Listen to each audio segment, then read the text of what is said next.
Welcome to another edition of OrthoVirginia on Facebook Live. My name is Dr. Dan Weingold, and I'm coming to you all today from my Burke office here in Northern Virginia, where I practice. And today's topic will be the understanding and solving of shoulder pain. And we'll get to that in a moment. First, I just want to briefly mention that for those of you who aren't familiar with us, OrthoVirginia is the largest orthopedic practice in the state of Virginia. And we have locations here scattered throughout Northern Virginia, Richmond, Lynchburg, Virginia Beach, and in Blacksburg. And if you'd like to learn more about our practice locations and services we offer, please look us up at www.orthovirginia.com. So today's topic, as I said, is understanding and solving shoulder pain. And you may ask, why are we talking about the shoulder? Well, chances are that if you haven't already had it, at some point in your lives, you will experience an injury or a problem with shoulder pain. And the shoulder comes into play in just about all walks of life.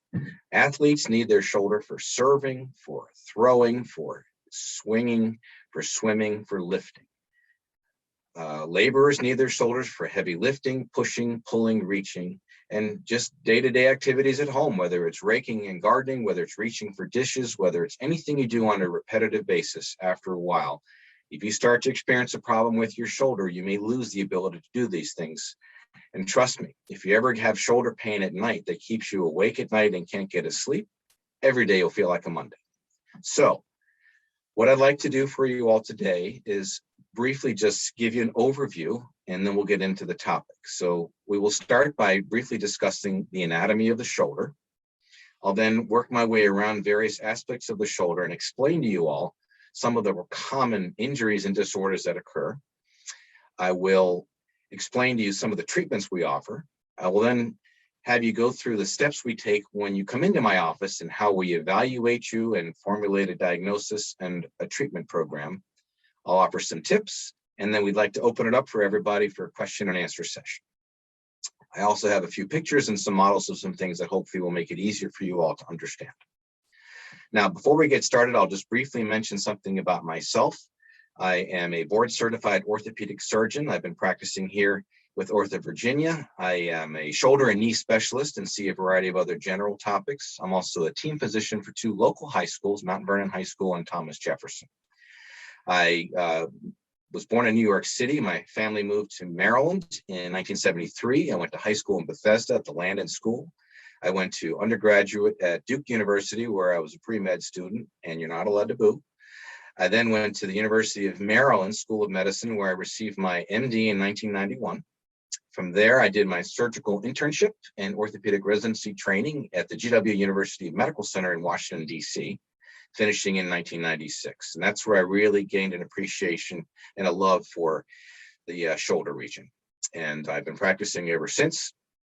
And so what I'd like to do now is start with just a brief anatomy lesson, so you don't have to go to med school.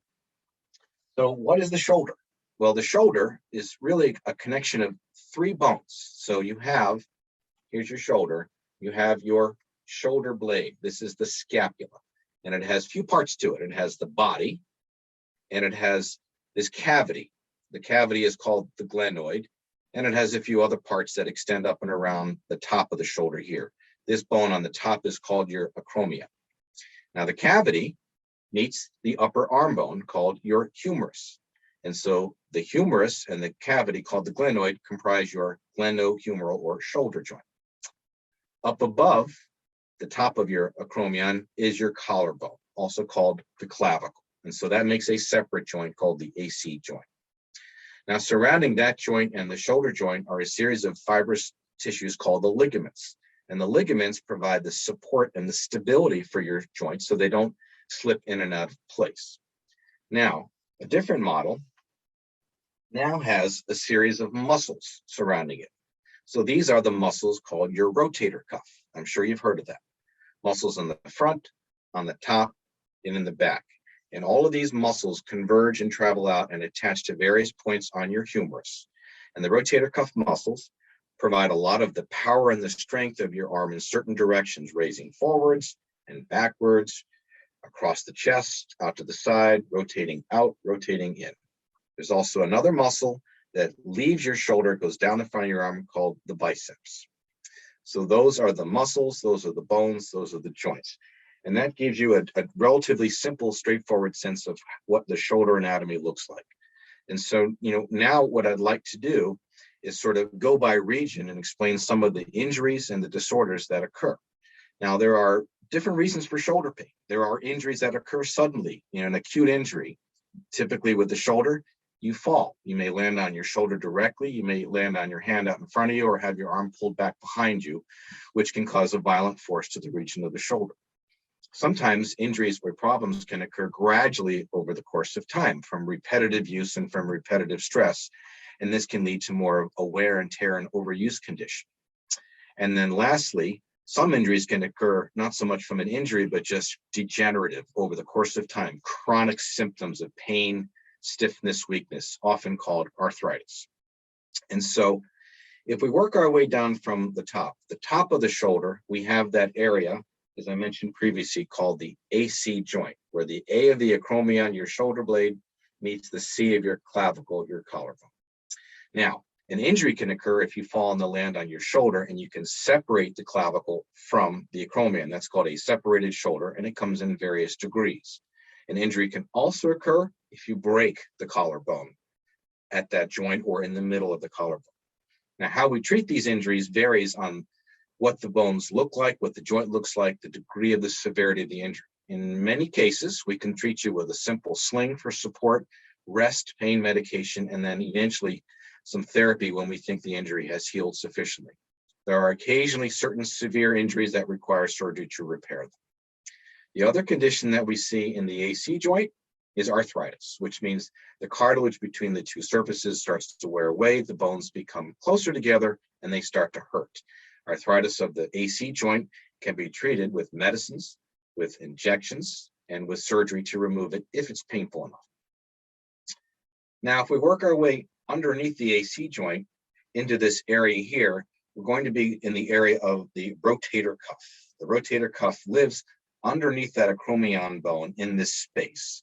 And on top of the rotator cuff is a tissue called the bursa. So you may have heard of conditions such as bursitis or tendonitis or impingement or even torn rotator cuff. And so the issues with the rotator cuff that can occur, you can fall and you can tear your rotator cuff right away from the bone. Typical symptoms are pain, inability to elevate your arm, and weakness that can lead to stiffness. Not so severe, but still annoying can be rotator cuff tendonitis or bursitis, which typically occurs more gradually over the course of time. Repetitive use, and as we get older, like me, your rotator cuff tissues start to degenerate and become more susceptible to injury that you wouldn't think twice about when you were younger. And that also can lead to symptoms of pain and stiffness and occasionally weakness. And occasionally, what seems like just tendonitis of your rotator cuff can sometimes, over the course of time, degenerate and lead to a rotator cuff tear without major trauma. As we get deeper under your rotator cuff, and now we're looking into your shoulder joint, there are a few things that can occur there as well. You can fall on your shoulder, and if you land just the wrong way, your shoulder can slip out of the socket. That's called a dislocation. And a dislocation can occur once or it can occur repeatedly. And if it occurs repeatedly, it means your shoulder has become unstable. And if that happens, you can try to treat it without surgery with rest followed by bracing and therapy. But if it happens repeatedly, we'll usually recommend an operation to retighten those ligaments and reconstruct your shoulder so it doesn't wear out. You can also get arthritis of your shoulder joint, and that means that the cartilage covering the surfaces wears away, and eventually, instead of space, there's no space. And when that happens, it gets very painful, it gets very stiff. And the treatment for that, if you can't quiet it down with medicines and injections and therapy, is to replace your shoulder joint. Just like your hip or your knee, you can have a replacement. There's also another rather insidious condition in the shoulder that I'm sure you've heard of called the frozen shoulder. And what that means is the lining around your shoulder joint, sometimes without reason, usually without cause, but there are some conditions that can be associated with it. The lining can become inflamed, it can become thickened, and it can become painful.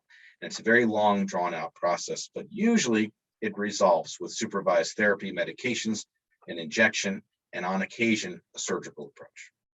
And lastly, you can break your arm. Pretty dramatic if you fall, but we see it a lot in the wintertime. People slip and fall on the ice, just don't have time to react, and you can fracture your humerus, either at the shoulder or in the arm.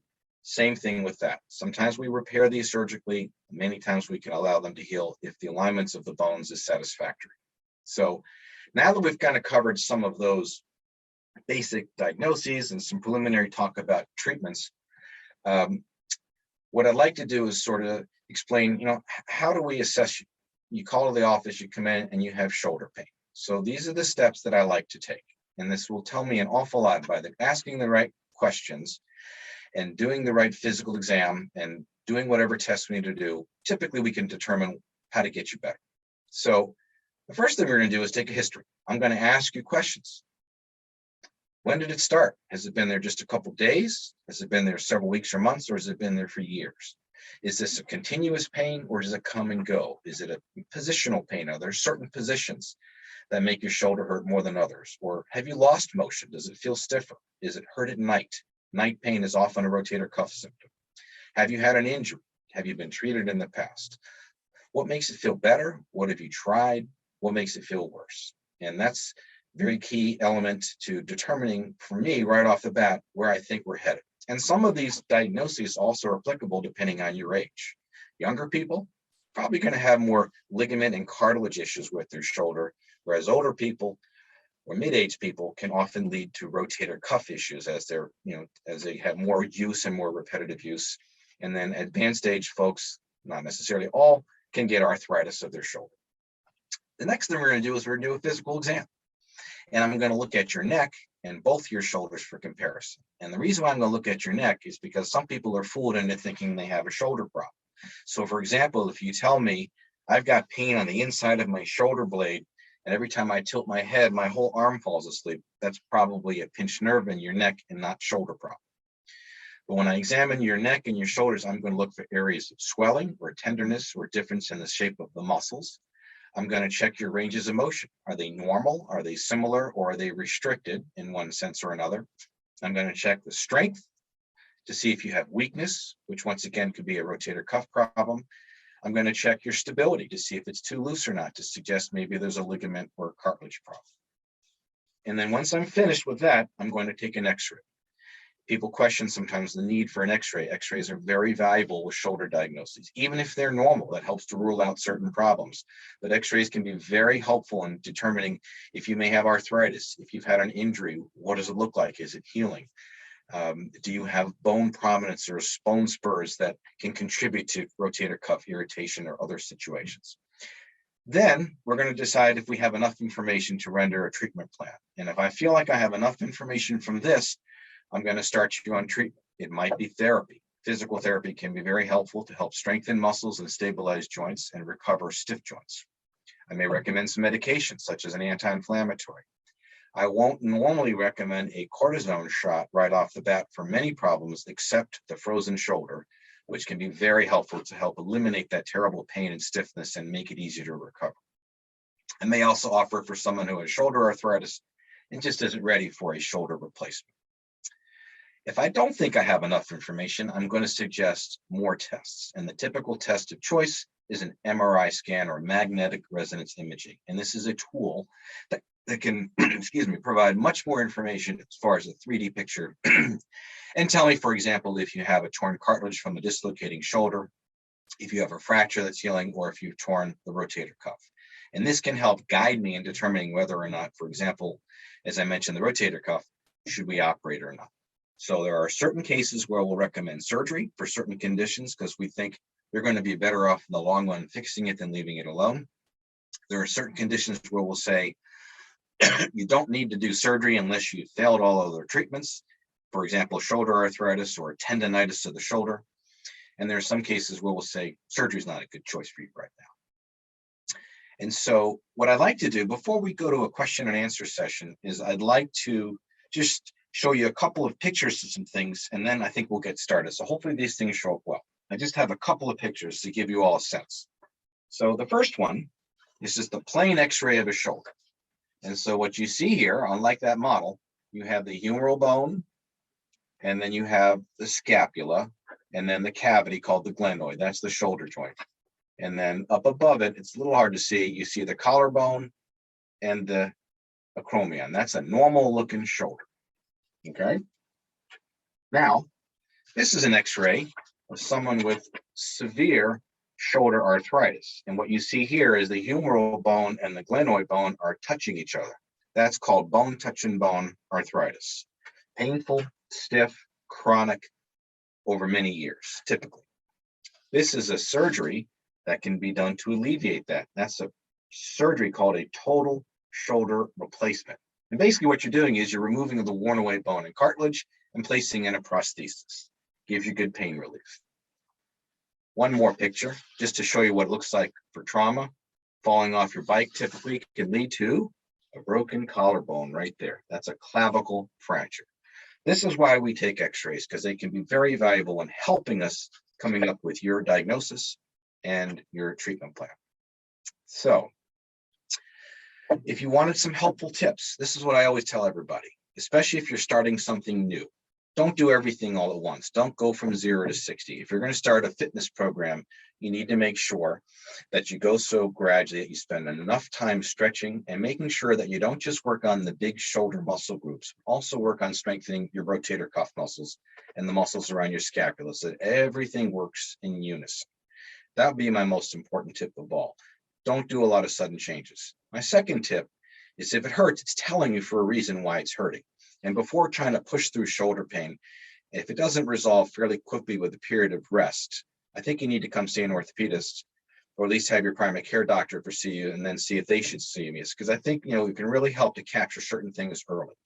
And don't just suffer and sit forever. A lot of people who have the frozen shoulder syndrome think, oh, it'll just go away. I didn't hurt it, because there really isn't a cause most of the time. And come in months and months later saying, boy, it just hurts if I try to reach for something quickly. And then when you examine them, you show them how limited their shoulder motion is. And then you have to start through the whole process of getting them better, and can take a while. So with all that being said, I hope that was easy for you to follow. And what we'd like to do now is open it up for sort of a question and answer session, and we'll do our best to capture them all. For any of you who have friends or family who couldn't join us today, please consider sharing the link on the post there below if they would like to review this later. So there you go. Thank you so much, Dr. Weingold. Yes, we have lots of questions coming in. So let's start here. Someone says that they have had frozen shoulder in the past in both shoulders, and they've heard that they can't get it again. Is that true? Unfortunately, no, but it's less likely to get it again in the near future if you successfully resolved it the first time. It's not entirely true. It's less likely. It could happen, but may not happen for a long time. So for you, one of the reasons why people get frozen shoulder is if they have diabetes or thyroid disorder. So you have to make sure that's well managed. Other people get a frozen shoulder if they've been immobilized for a period of time. Say they had surgery or an injury and they kept their arm in a sling. And so if you can identify anything at all that's causing you pain in your shoulder, it's rectifying that first and not waiting, getting treatment earlier than later. And the frozen shoulder syndrome is the one condition that I'll tell you off the bat, cortisone shots make a great difference in the overall outcome. I'm not big happy about giving a lot of shots for a lot of problems, but in this case, it's something to think about sooner than later. Thank you. Someone asks that they've heard of impingement in the shoulders. What is that compared to the other things that you described? So impingement refers to when you raise your arm up, you are bringing your arm, and therefore the tendons that attach to it, the rotator cuff, closer and closer and closer in contact with that bone outside called the acromion. And some people have an acromion that is larger than normal, bone spurs that can point down either from that or the collarbone if they had arthritis. And so impingement means compression of the rotator cuff and the tissue right on top of it called the bursa. And that's what often causes pain. So it's a repetitive motion like this where the tendons and the bursa get compressed by the bone.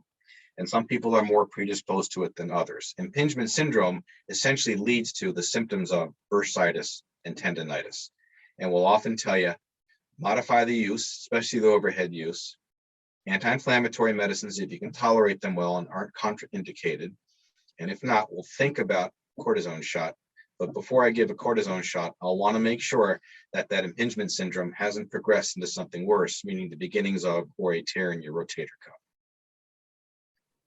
And if you have impingement syndrome, part of the procedure surgically can be to remove those bone prominences or bone spurs to get rid of the pain. It's not the common surgery I do solely for that, but it's included if I'm addressing your rotator cuff at surgery by repairing your rotator cuff. Thank you. What are the symptoms of shoulder arthritis? The typical symptoms of shoulder arthritis is it's been hurting for years. It's how long has it been hurting? Oh, at least 5 or 10 years or longer. When it starts to become more problematic is people start to notice lack of motion. It gets stiffer. And the reason for that is because after years and years of having joint arthritis, which literally means inflammation, the lining of the shoulder joint kind of becomes like a chronic frozen shoulder, and it restricts motion. And because that lining of your capsule joint becomes thickened and restricts motion, it becomes painful to move it, and people will report they can't get their arm out to the side or overhead. And when it gets to be severe, like that X-ray I showed you, it gets noisy. It seems grindy and so forth. And as a result of that, it starts to become painful, not just with use, but even at rest or at night. Thank you. Do you recommend seeing a chiropractor or getting massages for shoulder pain? I'm not sure that a chiropractor would be the primary source of treatment for shoulder pain. I think massages are great. I wish I could get one every day. I think chiropractors can be very valuable for certain conditions, especially chronic sort of neck and back soreness and stiffness that's not nerve related. I don't have as much experience with chiropractors treating shoulder pain as physical therapists, so I don't have a particular problem with it, but it wouldn't be my normal recommendation after I've seen the office. I normally am more likely going to have you see a physical therapist who can really help you work on flexibility and strengthening and so forth. Thank you. Can you explain what a separated shoulder is? Absolutely. So one of the first topics that I mentioned was the AC joint. And so the AC joint is the A, acromion, the top of your shoulder blade, and the C, the clavicle. And if you fall and you land on the point of your shoulder, you can separate the clavicle from the acromion. And there are grades, mild, moderate, or severe, or grades 1, 2, and 3. 3 means it popped all the way out and dislocated. Sounds scary, sounds serious, but the truth of the matter is most of these injuries can be dealt without surgery. There are a few incidences where we'll recommend an operation to push the clavicle back down and reconstruct it. Someone who's a heavy physical laborer, someone who's a contact sport athlete, and so forth. But in many people, after a while, even if it looks funny and your collarbone sticks out, the truth is many people do just fine functionally and clinically with a bump on their shoulder instead of a big scar from the surgery, and do fine from a standpoint of function, strength, and pain. There are instances where we have to repair it if they're not doing well and they feel it's just too dysfunctional, too painful. But there are plenty of athletes and plenty of friends of mine who fall in skiing or fallen on their shoulders in other contact sports who have prominences of the bone no longer hurts. And they call it a separated shoulder because the clavicle separates from the acromion. So not as likely to recommend surgery for that as I am a period of rest and sling and supervised therapy. Thank you. Is it true that older people with rotator cuff tears won't benefit from surgery? That depends on who you're calling old.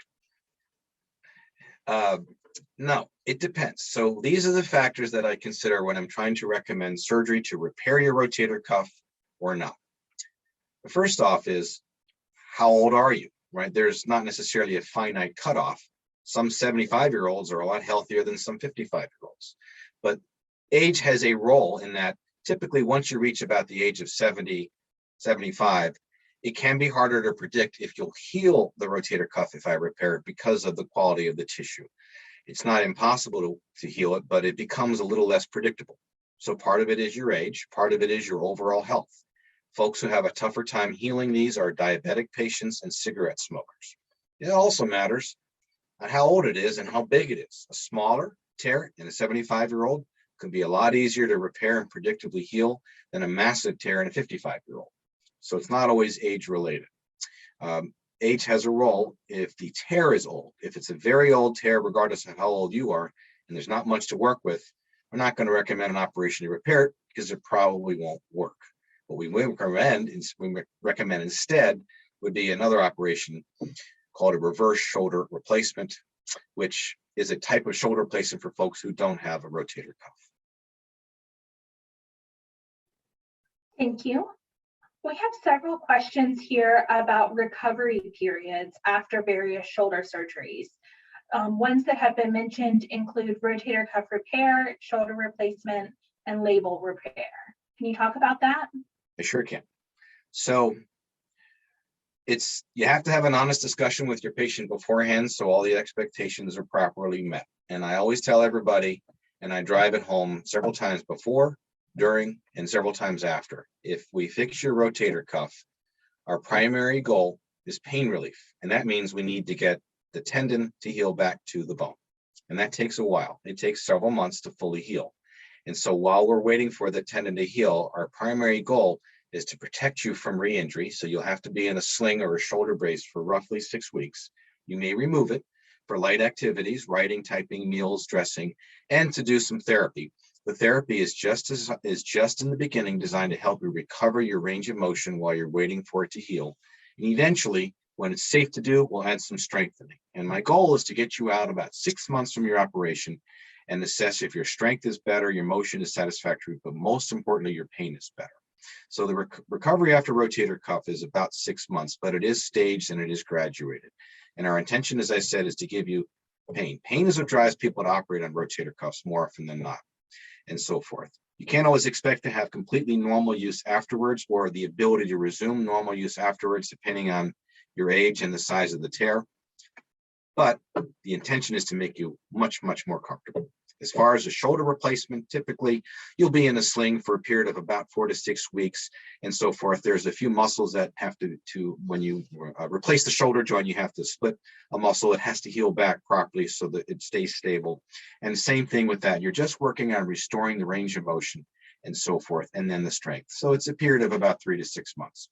When it comes to an issue with the torn labrum or the cartilage, the rehab protocols are different. So with this tissue, when you reconstructed the labrum or a total reconstruction of the ligaments to stabilize the shoulder, it's not so much that you're waiting on muscles to heal, it's you're waiting for the labrum and the ligaments to heal. And so with that, what we tell you is you're going to have to work more so on recovering the range of motion over a graduated protocol over time rather than all at once to make sure it heals. So on purpose, we make you stiff. So it takes several months to recover the full motion. The key with the labral repairs and the stabilities is we don't want you to tear it again. And so when it comes to things like throwing sports, you might initiate the throwing motion at 4 months, but the return to contact sports with this high risk of trauma is going to be closer to 6 to 9 months, depending on the patient for return to sport. Same thing though with the sling, it's about 4 weeks and it's several months of physical therapy. So they're all about the same. You're the tortoise, you're not the hare. Thank you. What is capsulitis? Capsulitis is frozen shoulder. So the lining of your joint is called the capsule. It's a series of ligaments and lining of the joint. And capsulitis, itis means inflammation. So capsulitis means inflammation of the capsule. And it gets inflamed, painful, it gets contracted, it gets stiff. And your shoulder goes through phases. It's freezing, it's typically stiff, it's frozen, it's stiff and painful, and eventually it's thawing and it's becoming looser. Average time for that condition to resolve is about a year, but there are many steps we can take along the way to facilitate the recovery and make it easier. Thank you. And I just want to mention we do have a separate Facebook Live that is just about frozen shoulder if you are interested in that topic. Next question is, how successful is a shoulder replacement with increased range of motion and strength, as well as alleviating pain? Well, I think it can be very successful. I mean, when you place the shoulder joint, before you finish everything up, you're replacing the worn away bone and cartilage with typically a plastic component on the cavity side, the glenoid, and a metal component on the humeral side. And you have to put in the correct sizes so everything fits properly. And then you have to check the patient's range of motion before you close up to make sure it's not too loose and not too tight. And you're checking that they have a sufficient amount of range of motion so that they'll be functional. So It's true that the stiffer that you go in, sometimes the stiffer that you come out, but it should be significantly improved if all goes well, that you'll get a good functional amount of motion, and your strength will come back just as you work on it with therapy. You don't normally lose that much strength. It's just a temporary reduction while that one muscle has to heal that you split to get into the shoulder joint. And so as a general rule, it's much improved. It can be a fantastic operation for a rather debilitating case of shoulder pain. Thank you. Can cartilage be regenerated or surgically replaced? Wonderful question. Wish I could tell you the answer. It's one of those evolving topics that we're still working on. Everybody's feverishly trying to figure out how to regenerate cartilage without surgery. And there's a lot of different biologics, we call that, what we call regenerative medicine techniques. And there are a lot of these procedures being done. There's probably more procedures being done than we know the full results of yet. There's not a lot of long-term proof yet, but it's coming. I think the research will show things, for example, stem cell therapy you've heard about, where you borrow some stem cells from your bone marrow or some other tissues that have the ability to regenerate into other tissues that someday may become new cartilage, or PRP, called platelet-rich plasma, where you draw some of your own blood, refine it down to the platelets that have healthy growth proteins that can be re-injected. And some of these are being used in conjunction with, instead of just in place of, in conjunction with certain surgeries such as rotator cuff repair tears, for example. It'd be great to say that just injecting some stem cells or PRP would completely regenerate your cartilage and you'd never need any replacements done, but we're not quite there yet. And the reason for that is because it requires so many cells that has to be done in a laboratory setting almost to get the amount you need and the ability to refine them to do exactly what you want them to do, that this is still in research, but I think there's promise to it. So we don't have that answer yet, but there are other surgeries that people try to do to stimulate cartilage growth, from microfracturing and cartilage cell transplantations and so forth. That's done often in the knee and the ankle. In the shoulder, it's a little bit more challenging. Thank you.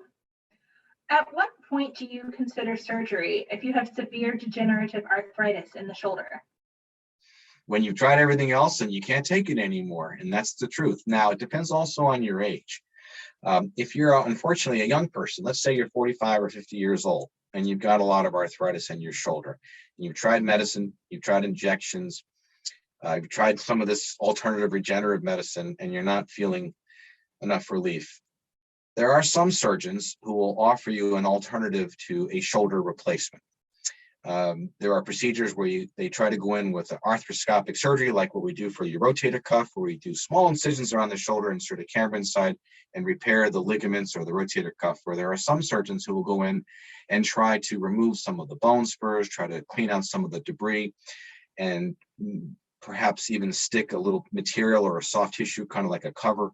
I'll tell you that these surgeries are 50-50 in how well they work or how long they last, but there's something that some folks who are younger and more active and aren't ready to give up and have a shoulder replacement will consider.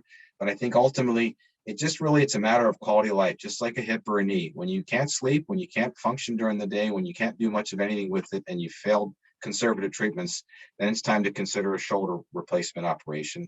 And they can last a very long time. There's no guarantee anything will last forever, but done well and done properly with good recovery, they can last you a long time and really give you good quality. As I say, no one likes not being able to sleep at night. Shoulder pain can mess that up. Okay, thank you so much, Dr. Weingold. That is all the time we have today for questions. If we did not get to your question, we will answer it in the comments. Would you like to close? I would. I just want to say thank you all very much for listening. Great questions today. I really hope we've been able to help you and make this easy to understand. And as she said, if you have any additional questions or concerns, send them in the comments and we'll do our best to answer you. And I hope you all have a very happy St. Paddy's Day.